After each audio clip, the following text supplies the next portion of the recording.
আসসালামু আলাইকুম, কেমন আছেন আপনারা সবাই? আশা করি সবাই ভালো আছেন। মুরগির আজকে রানীক্ষেতের ভ্যাকসিন দিয়ে দিলাম। 2 মাসের বেশি হয়ে গেছে, তাই 8 ডিবি রানীক্ষেতের ভ্যাকসিন দিয়ে দিছি। দেখেন, দেওয়ার পরে মুরগিগুলো অনেকটাই সুস্থ আছে আলহামদুলিল্লাহ। এখন একদম বিকাল হয়ে গেছে, উঠায় দেব। মুরগি খাচ্ছে, পা দিয়ে হাসড়ায় হাসড়ায় খাবারগুলো নষ্ট করতেছে, আর মুরগির পশম উঠায় দিতেছে পিছন থেকে সামনের থেকে যেখানে পাচ্ছে। আরগুলো কোথায় গেছে দেখেন, বড় বাচ্চাগুলো ঠুকানোর জন্য পাগল হয়ে গেছে।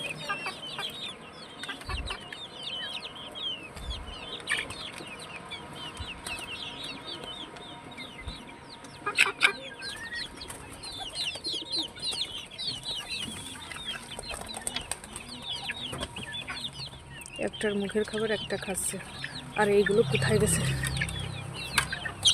মশারির ওই কোণা চলে গেছে। খাবার এতটা নষ্ট করে আবার খাই।